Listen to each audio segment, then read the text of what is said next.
अस्सलाम वालेकुम, welcome to my channel quick knowledge by Mir Fatima. हमने अपने प्रीवियस वीडियो में बात की थी about the mechanisms by which जो है वो किडनी आपके पास डाइल्यूट यूरिन प्रोड्यूस करती है। ठीक है, तो हमने इस लेक्चर में बात करनी है about the mechanism by which the kidney excretes the concentrating urine. ठीक है, उससे पहले हम कुछ पॉइंट्स को स्टडी करते हैं। यहाँ पे वो क्या है, जैसे मैंने प्रीवियस वीडियो में भी आपको डाइल्यूट यूरिन से पहले कुछ पॉइंट्स के बारे में बता दिया था। ठीक है, अब इसके बारे में हम जो है कुछ पॉइंट्स के बारे में स्टडी कर लेते हैं। वो पॉइंट्स क्या है हमारे पास, देखो हम कंसनट्रेटेड यूरिन बना रहे हैं। कंसनट्रेटेड यूरिन हमने क्यों बनाना है, क्योंकि हमें वाटर को कंजर्व करना है हमारी बॉडी में। ठीक है, क्योंकि वाटर कंजर्व हम तभी कर रहे होते हैं मोस्टली कॉन्शियसली, जब आपके पास वाटर की डेफिशिएंसी होती है। ठीक है, और इसके अलावा बुक में आपके पास कुछ पॉइंट्स लिखे हुए हैं कि आपकी बॉडी में से वाटर किन किन वेज में लॉस होता है। ठीक है, वाटर आपकी बॉडी में लॉस हो रहा था। सबसे पहले आपके जो है वो रेस्पिरेटरी सिस्टम से लॉस हो रहा था। रेस्पिरेटरी सिस्टम से कैसे, जब आप सांस लेते हो ना, जब उसको एक्सपायरेशन का जो है वो फेस आता है, उस टाइम आपके पास जो वाटर होता है ना वेपोरेट हो जाता है। जब वेपोरेट होकर आपकी बॉडी में से रिमूव होता है, जब आप सांस लेते हो, जब आप सांस बाहर निकालते हो ना, तो उसमें आपके पास क्या होता है, वाटर वेपर्स भी होते हैं। फिर आपके पास जो है स्वेटिंग, ठीक है, स्वेटिंग के थ्रू आपकी बॉडी में से वाटर जो है वो रिमूव होता है। फिर आपके पास गैस्ट्रोइंटेस्टाइनल ट्रैक्ट जो फीसिस होते हैं, उसमें आपके पास जो है कुछ अमाउंट ऑफ वाटर भी होता है। फिर आपके पास जो है किडनी जो है वो क्या कर रही होती है, वाटर को एक्सक्रीट आउट कर रही होती है। ठीक है, तो ये these are the ways by which हमारी बॉडी में से क्या है वाटर जो है वो लॉस हो रहा होता है। तो हमें वाटर लॉस को प्रिवेंट करने के लिए हम क्या कर रहे हैं, किडनी अगर आपके पास वाटर की सीवियर डेफिशिएंसी हुई है, वैसे ही आपके पास वाटर की डेफिशिएंसी हुई है ना, वो सेंस कैसे करेंगे आप, क्योंकि अगर वाटर की डेफिशिएंसी सॉल्यूट कम मतलब सॉल्वेंट कम है। ठीक है, जब सॉल्वेंट कम है तो जो आपके पास क्या होगा, ऑस्मोलैरिटी बढ़ जाएगी। जब ऑस्मोलैरिटी बढ़ जाती है आपके पास, तो आपकी बॉडी उसको सेंस करती है। तो फिर उस टाइम आपके पास किडनी एक्शन ले रही होती है। सबसे पहले किडनी ने एक्शन लेना है। अब किडनी एक्शन लेके क्या कर रही है जी, आपके पास वाटर को कंजर्व करती है by producing the concentrating urine. और मैंने आपको प्रीवियस वीडियो में बता देते कि जो मैक्सिमम कंसनट्रेटिंग एबिलिटी है वो 1200 से 1400 मिलीऑस्मोल्स पर लीटर होती है। अच्छा, अब हमने क्या करना है, कंसनट्रेटिंग यूरिन प्रोड्यूस करना है। कंसनट्रेटिंग यूरिन प्रोड्यूस करने के लिए ना हमारे पास दो जो है फैक्टर्स होते हैं, दो रिक्वायरमेंट्स होती हैं। अगर वो रिक्वायरमेंट्स आपके पास हैं, अगर वो रिक्वायरमेंट्स पूरी हो जाएंगी अगर आपकी, तो आपको क्या होता है, कंसनट्रेटिंग जो है वो कंसनट्रेटिंग जो है वो यूरिन बन जाता है। वो दो रिक्वायरमेंट्स क्या होती हैं आपके पास, अगर हम कॉमन सेंस लगाएं तो हमें पता है कि एडीएच क्या कर रही होती है, एडीएच वाटर को क्या कर रहा होता है, रीअब्जॉर्ब करवा रहा था। अगर आपने कंसनट्रेटिंग यूरिन करना है, जब यूरिन को कंसनट्रेट हम तभी कर सकेंगे जब हम वाटर को मैक्सिमली रीअब्जॉर्ब करवा सकेंगे। और वाटर को रीअब्जॉर्ब करवाने के लिए हमारे पास जो हार्मोन है वो कौन सा है, हाई लेवल ऑफ एडीएच। ठीक है, एडीएच होगा।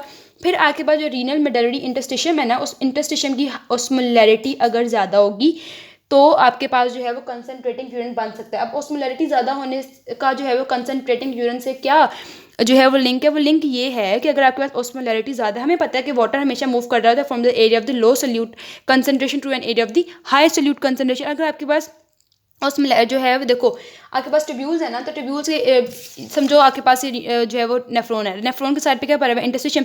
तो वाटर ने अगर रीअब्जॉर्ब करवाना है, तो अगर इंटरस्टिशियम की आपके पास ऑस्मोलैरिटी ज़्यादा होगी तो वाटर रीअब्जॉर्ब होगा ना मैक्सिमली। वही बात हो रही है यहाँ पे, अगर आपकी ऑस्मोलैरिटी ज़्यादा होगी तो वाटर मतलब ये है कि ऑस्मोलैरिटी ज़्यादा है, वो ऑस्मोटिक ग्रेडियंट प्रोड्यूस होगा। ऑस्मोटिक ग्रेडियंट की वजह से क्या होगा, वाटर रीअब्जॉर्ब होगा फ्रॉम एन एरिया। इस एरिया पे तो सोल्यूट कंसंट्रेशन कम है क्योंकि वाटर है, यहाँ ज़्यादा है। तो यहाँ से यहाँ पे जाने के लिए आपके पास क्या होगा, ऑस्मोलैरिटी जो है वो ज़्यादा होनी चाहिए मेडुलरी इंटरस्टिशियम की। ठीक है, so there are the two requirements for forming the concentrating urine. और वो रिक्वायरमेंट्स क्या है जो हमें अच्छे से याद करनी है, बहुत इंपॉर्टेंट है ये रिक्वायरमेंट्स। वो कौन सी हैं, आपके पास हाई लेवल ऑफ एडीएच होता है और फिर आपके पास हाई ऑस्मोलैरिटी होनी चाहिए रीनल मेडुलरी इंटरस्टिशियम की। ठीक है, और मेडुलरी इंटरस्टिशियम की अगर ऑस्मोलैरिटी ज़्यादा, वो क्या करे, ऑस्मोटिक ग्रेडियंट प्रोवाइड करे। ऑस्मोटिक ग्रेडियंट से क्या हो रहा है, वाटर की रीअब्जॉर्प्शन के लिए। ठीक हो गया। अब हमने बात करनी है कि आपके पास ऑस्मोलैरिटी जो मेडुला की इंटरस्टिशियम है, अगर हम सोचें कि मेडुला की इंटरस्टिशियम में बाकी जो हमारे बॉडी फ्लूइड है, हमारे पूरी बॉडी में उस पर जो इंटरस्टिशियल फ्लूइड है उसकी ऑस्मोलैरिटी सिर्फ और सिर्फ 300 मिलीऑस्मोल्स पर लीटर है। ठीक है, रफली हमारे पूरी जो बॉडी में इंटरस्टिशियल फ्लूइड है। बट जो आपके पास मेडुला है, रीनल का जो मेडुला है, उसमें जो इंटरस्टिशियल फ्लूइड की जो ऑस्मोलैरिटी है वो बहुत ज़्यादा है। ठीक है, हमारी बॉडी जो इंटरस्टिशियल फ्लूइड की उसमें से 4 to 5 टाइम जो है वो ज़्यादा है। वो क्यों ज़्यादा है, वो ज़्यादा होती है काउंटर करंट मल्टीप्लायर मैकेनिज्म की वजह से। ठीक है, so what is the counter current multiplier mechanism, इसके बारे में भी हम डिटेल में पढ़ते हैं। तो हमें ये अच्छे से पता होना चाहिए कि रीनल मेडुलरी इंटरस्टिशियम की ऑस्मोलैरिटी क्यों ज़्यादा है। इसलिए ज़्यादा है क्योंकि वहाँ पे काउंटर करंट मल्टीप्लायर मैकेनिज्म जो है वो एक्ट कर रहा होता है। ठीक है, जिसकी वजह से उसकी ऑस्मोलैरिटी जो है एज हाई एज 1200 से 1400 मिलीऑस्मोल्स पर लीटर तक चली जाती है। और उसकी वजह से आपके पास वो क्या करेगा, ऑस्मोटिक ग्रेडियंट प्रोवाइड करेगा और आपके पास वाटर रीअब्जॉर्ब होगा और आपके पास यूरिन कंसनट्रेटिंग बन जाएगा और वाटर जो है वो रीअब्जॉर्ब हो जाएगा आपकी बॉडी में और कंसंट्रेटिंग यूरिन बन जाएगा। ओके जी, तो काउंटर करंट मल्टीप्लाई मैकेनिज्म की सबसे पहले अगर हम डेफिनेशन देखें ना तो उसको डेफिनेशन से हम समझने की कोशिश करते हैं, तो फिर हम उसके आगे जाते हैं। सो सबसे पहले अगर मैं डेफिनेशन को रीड कर दूँ, so counter current, what is a counter current multiply mechanism? Counter current multiply mechanism is repetitive, मतलब बार बार क्या हो रहा है, रीअब्जॉर्प्शन हो रही है NaCl की by thick ascending loop of the Henle and then continued inflow of new NaCl from the proximal tubule into the loop of Henle. कुछ समझ आई क्या हो रहा है यहाँ पे? वो यहाँ पे अगर इस डेफिनेशन को मैं एक्सप्लेन थोड़ा करूँ, वो कह रहे हैं कि आपके पास, यहाँ से मैं आपको बताती हूँ, यहाँ से तो आपके पास जो है काउंटर करंट मल्टीप्लाई मैकेनिज्म, हमें पता है कि वो कहाँ पे काउंटर करंट मल्टीप्लाई मैकेनिज्म कहाँ पे चल रहा होता है हमारे पास, लूप ऑफ हेनले में, ठीक है। ये पता होना चाहिए कि लूप ऑफ हेनले में काउंटर करंट मैकेनिज्म एक्ट कर रहा होता है। अब उन्होंने डेफिनेशन में क्या बोला है कि आपके पास कॉन्टिन्यूअल रीएब्जॉर्प्शन हो रही है NaCl की from the thick ascending loop of Henley, ठीक है। अगर वो रीअब्जॉर्प्शन होकर इंटरस्टिशियम में जाएगा तो इंटरस्टिशियम में अगर सल्यूट जाता है तो ऑस्मोलैरिटी बढ़ जाती है। वो कह रहे हैं इसकी कॉन्टिन्यूअल रीअब्जॉर्प्शन होने के बाद न्यू जो है वो सल्यूट NaCl आ रहा होता है प्रॉक्सिमल ट्यूब्यूल से, ठीक है। फिर वो ऑल द वे कहाँ चला जाएगा, फिर इसके पास चल जाएगा, फिर रीअब्जॉर्ब हो जाएगा, फिर ये रीअब्जॉर्ब होएगा, फिर नया NaCl जो है वो प्रॉक्सिमल ट्यूब्यूल से नया आएगा, और फिर वो इस तरह एक जो है वो साइकिल चलती जाएगी, और आपके पास मेडुला की जो इंटरस्टिशियम है, रीनल मेडुला की इंटरस्टिशियम, उसकी ऑस्मोलैरिटी ज़्यादा होती जाती है, ठीक है। तो यही वो यहाँ पे हमें बता रहे हैं इन दी डेफिनेशन कि क्या हो रहा है, आपके पास रिपीटेटिव एब्जॉर्प्शन हो रही है NaCl की thick ascending loop of Henley, जो कि हमने देख लिया। देन आपके पास क्या हो रहा है, इनफ्लो ऑफ न्यू NaCl आ जाता है प्रॉक्सिमल ट्यूब्यूल से into the loop of Henley, ठीक है। तो ये आपके पास काउंटर करंट मल्टीप्लाई मैकेनिज्म की डेफिनेशन है। और आपके पास जो है वो काउंटर करंट मल्टीप्लाई मैकेनिज्म के आगे जो है 4 फैक्टर्स होते हैं, ठीक है, जिसकी वजह से तो काउंटर करंट मैकेनिज्म तो एक्ट हो रहा है ना, बट उसके अंदर 4 मैकेनिज्म या 4 ऐसे फैक्टर्स होते हैं जिसकी वजह से हाइपर ऑस्मोलैरिटी कोज होती है। वो क्या है, मेजर फैक्टर्स जो कि बिल्डअप करते हैं सोल्यूट कंसनट्रेशन रीनल मेडुला। अब वो क्या है, ये हमें क्या करने, मेमोराइज करने हैं। अब उनमें मेमोराइजेशन में पहला जो है वो फैक्टर है कि आपके पास एक्टिव ट्रांसपोर्ट हो रही है सोडियम आयंस की, ठीक है। सोडियम आयंस एक्टिव ट्रांसपोर्ट हो रहे हैं, कहाँ से हो रहे हैं, को ट्रांसपोर्ट हो रही है उनके साथ पोटेशियम और क्लोराइड की out of the thick portion of the ascending limb into the interstitium. यहाँ पे हम अगर अपना दिमाग थोड़ा लड़ाएं तो वो यही बात हो रही है यहाँ पे कि सोडियम में हो रहा था, उसके साथ हमारे पास उन्होंने बात की कि यहाँ पे क्लोराइड हो रहा है और जो है वो पोटेशियम हो रहा है, ठीक है। थिक असेंडिंग पोर्शन से हो रहा है, कहाँ पे जा रहा है, इंटरस्टिशियम में जा रहा है। यही बात हो रही है, इसी के जो ट्रांसपोर्टर की बात हो रही है यहाँ पे, ठीक है। यहाँ से आपके पास सोडियम भी जा रहा है, उसके साथ आपका क्लोराइड भी जा रहा है, पोटेशियम भी जा रहा है, थिक असेंडिंग लिम्ब से इंटरस्टिशियम में जा रहा है और एक्टिव ट्रांसपोर्ट हो रही है। एग्जैक्टली यही पॉइंट यहाँ पे लिखा हुआ है, ठीक है, समझ में आ गई इस बात की। फिर नेक्स्ट आपके पास जो बात है वो क्या हो रही है, आपके पास अब असेंडिंग लिम्ब के बाद हम जा रहे हैं कलेक्टिंग डक्ट्स पे, ठीक है। असेंडिंग लिम्ब फिर हम कलेक्टिंग डक्ट्स लेवल पे जा रहे हैं। अब कलेक्टिंग डक्ट लेवल पे वो कह रहे हैं एक्टिव ट्रांसपोर्ट वहाँ पे भी आयंस की हो रही है, कलेक्टिंग डक्ट से होनी, ट्रांसपोर्ट होनी हर जगह पे मेडुलरी इंटरस्टिशियम में ही है, ठीक है। ये पॉइंट हमारा सेम रहेगा। एक active transport thick ascending limb of loop of Henley से हो गई। अच्छा, फिर आपके पास जो दूसरी जो है वो ट्रांसपोर्ट कहाँ से हो रही है, एक्टिव ट्रांसपोर्ट हो रही है इसकी कलेक्टिंग डक्ट से, ठीक है। कलेक्टिंग डक्ट से कहाँ जा रही है, मेडुलरी इंटरस्टिशियम पे जा रही है, ठीक है। 2 पॉइंट से हो गए। अब जो मोस्ट इंपॉर्टेंट पॉइंट है ना, वो क्या हो रही है, फैसिलिटेटेड डिफ्यूजन हो रही है आपके पास यूरिया की, ठीक है। फैसिलिटेटेड डिफ्यूजन आपकी यूरिया की हो रही है, और कहाँ से हो रही है हमारे पास, ये चीज़ याद रखनी है, इनर मेडुलरी डक्ट्स होती हैं, इनर मेडुलरी कलेक्टिंग डक्ट्स होती हैं आपके पास, ठीक है। एक होगी thick ascending loop of Henley से, फिर आपके पास कलेक्टिंग डक्ट्स से आपके पास एक्टिव ट्रांसपोर्ट हो रही है आयंस की, फिर आपके पास इनर मेडुलरी जो मेडुला के लेवल पर कलेक्टिंग डक्ट्स पड़ी हुई हैं, वो भी एक देखो आपके पास एक आउटर मेडुला होता है जो कॉर्टेक्स से इन टच होता है, एक इनर मेडुला होता है आपके पास, ठीक है। जो इनर मेडुला के लेवल पे जो कलेक्टिंग डक्ट्स पड़ी होती है उन्हें हम कहते हैं इनर मेडुलरी कलेक्टिंग डक्ट्स, और उन कलेक्टिंग डक्ट्स में आपके पास कुछ यूरिया के ट्रांसपोर्टर्स होते हैं जो कि हम आगे पढ़ेंगे, UTA1 और A3 होता है। उनसे आपके पास यूरिया रीअब्जॉर्ब होकर कहाँ चली जाती है, इंटरस्टिशियम में, ठीक है। जब इंटरस्टिशियम में जाएगी, जाहिर है यूरिया भी एक सल्यूट है, तो क्या करेगा, हाइपर ऑस्मोलैरिटी कोज करेगी, ठीक है। तो हमने बात की यूरिया की फैसिलिटेटेड डिफ्यूजन हो जाती है। फिर 4th पॉइंट जो है वो क्या होता है, diffusion of small amounts of water अब मेडुलरी ट्यूब्यूल्स में से, ठीक है। अगर हमें बात की कि जो कंसनट्रेटिंग यूरिन के लिए मेजर जो हमारे पास ADH का जो पॉइंट होता है जहाँ पे एक्ट करता है वो लेट डिस्टल ट्यूब्यूल होता है, और आपके पास कौन सा होता है, कलेक्टिंग डक्ट्स होते हैं आपके पास, ठीक है। बट हम यहाँ पे मेडुलरी ट्यूब्यूल्स के बारे में बात करें कि मेडुला की जो ट्यूब्यूल्स होती है ना, उसमें से भी स्मॉल अमाउंट ऑफ वाटर जो है वो डिफ्यूज होकर कहाँ चला जाता है, इंटरस्टिशियम में चला जाता है, ठीक है। अब हम मेडुलरी ट्यूब्यूल्स की यहाँ पे क्यों बात करें, देखो आपके पास मेडुला के लेवल पे ही जो मेडुलरी जो है इंटरस्टिशियम वहीं पे तो हाइपर ऑस्मोलैरिटी कोज हो रही है, तो मेजर जो वाटर रीअब्जॉर्प्शन हो रही होती है ना फ्रॉम ADH, जो ADH करवा रहा है डिस्टल ट्यूब्यूल कलेक्टिंग डक्ट से, वो कॉर्टेक्स की इंटरस्टिशियम में वाटर की रीअब्जॉर्प्शन हो रही है, ठीक है। ये पॉइंट बहुत इंपॉर्टेंट है कि याद रखना है आपने। जो ADH जो आपके पास लेट डिस्टल ट्यूब्यूल्स और कॉर्टिकल जो कलेक्टिंग और जो कलेक्टिंग डक्ट्स होती है ना, जब उन पर एक्ट कर रहा है वहाँ से वाटर की रीअब्जॉर्प्शन हो रही है जो आपके पास कॉर्टेक्स का इंटरस्टिशियम है, कॉर्टेक्स का इंटरस्टिशियम में हो रही है, मेडलरी इंटरस्टिशियम में ये देखो यहाँ पे जो मैंने पॉइंट लिखे मेडुला के ट्यूब्यूल में स्मॉल अमाउंट में हो रही है, ठीक है। और अगर कॉर्टेक्स के इंटरस्टिशियम फिर वहाँ से पेरिट्यूबल कैपिलर इसके थ्रू दोबारा वीनस ब्लड में चला जाता है। कॉर्टेक्स के इंटरस्टिशियम में होने का इंपॉर्टेंस ये है कि अगर आपके पास वो ज़्यादा का ज़्यादा जो आपके पास सारा का सारा जो वाटर रिएब्जॉर्ब होना है, अगर मेडुला के इंटरस्टिशियम में हो जाएगा तो ऑब्वियसली मेडुला की वो जो फ्लूइड है वो डाइल्यूट हो जाएगा। जब वो डाइल्यूट होगा तो कोई फिर हम कैसे उसको, हम तो हाइपरओस्मोलैरिटी कॉज करना चाह रहे हैं ना, तो अगर उसमें जो हम वाटर की रिएब्जॉर्प्शन उसमें करवा दें तो हाइपरओस्मोलैरिटी कैसे कॉज होगी, तो डाइल्यूशन हो जाएगा और हाइपोस्मोलर कंडीशन हो जाएगी, ठीक है। तो ये इंपॉर्टेंट बात है कि कहाँ पे हो रहा है, कॉर्टेक्स की इंटरस्टिशियम में होना है उसने, और स्मॉल अमाउंट्स यहाँ पे। तो ये 4 पॉइंट्स हमने याद रखने, 4 पॉइंट्स आगे जो है हम इसको अभी स्टडी भी करेंगे। क्या है आपके पास, पहले आपके पास थिक असेंडिंग लूप ऑफ फैलने की हमने बात करनी है। अगर हम डायग्राम से देख लेते हैं, पहले आपने असेंडिंग लिम्ब की बात कर लेनी है, ठीक है। इससे आगे फर्दर जो है ना आपने आगे जाना, पीछे की तरफ नहीं आना। असेंडिंग लिम्ब से आपके पास जा रहा है इंटरस्टिशियम में एक्टिव ट्रांसपोर्ट, फिर डिस्टल की बात, डिस्टल को छोड़ दिया, हम कलेक्टिंग डक्ट्स में आ जाते हैं। कलेक्टिंग डक्ट्स में आपके पास एक्टिव ट्रांसपोर्ट हो रही है आइंस की, ठीक है। फिर यहाँ पे जो हमारे पास मेडलरी ट्यूब्यूल्स हमें यहाँ पे नजर नहीं आ रही है, मैं आपको दिखा देती हूँ। ये देखो हमारे पास क्या होता है, एक आउटर में डला होता है, एक इनर में डला होता है आपके पास, ठीक है। आपके पास जो इनर में डला के लेवल पे जो आपके पास डक्ट उसे हम कहते हैं इनर मेडलरी डक्ट, उस लेवल पे हमारे पास यूरिया रीएब्जॉर्ब हो रहा होता है इनटू द मेडलरी इंटरस्टिशियम, ठीक है। इसके बारे में बात की हमने, और फिर हमने बात की स्मॉल मेडलरी ट्यूब्यूल्स में से ना हमारे पास स्मॉल अमाउंट ऑफ वाटर भी रीएब्जॉर्ब हो रहा है, ठीक है। तो अब हम इसको अगर इस देखते हैं अभी कि एक्चुअल हो क्या रहा है, ठीक है। अब ये देखो ये हमारे पास है क्या, ये असल में यही काउंटर करंट मल्टीप्लायर मैकेनिज्म चल रहा है। ये देखो ये क्या, counter current multiplier system loop of Henley में। ये भी मैंने आपको बताया कि काउंटर करंट सिस्टम जो है वो एक्ट कहाँ, मतलब वो कहाँ पे चल रहा होता है, लूप ऑफ हेनले में चल रहा होता है। कैसे चलता है अब हमने इसके बारे में बात करनी है, ठीक है।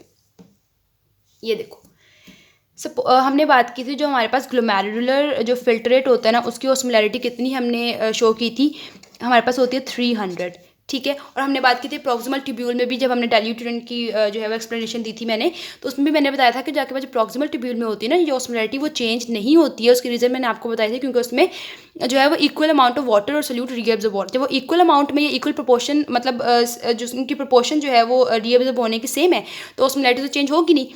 तो समझो ये वही प्रॉक्सिमल कॉन्वोल्यूटेड जो है वो ट्यूब्यूलस में जो आपके पास ग्लोमेरुलर फिल्ट्रेट था ना वो आया और वो 300 था, ठीक है, उसकी ऑस्मोलैरिटी।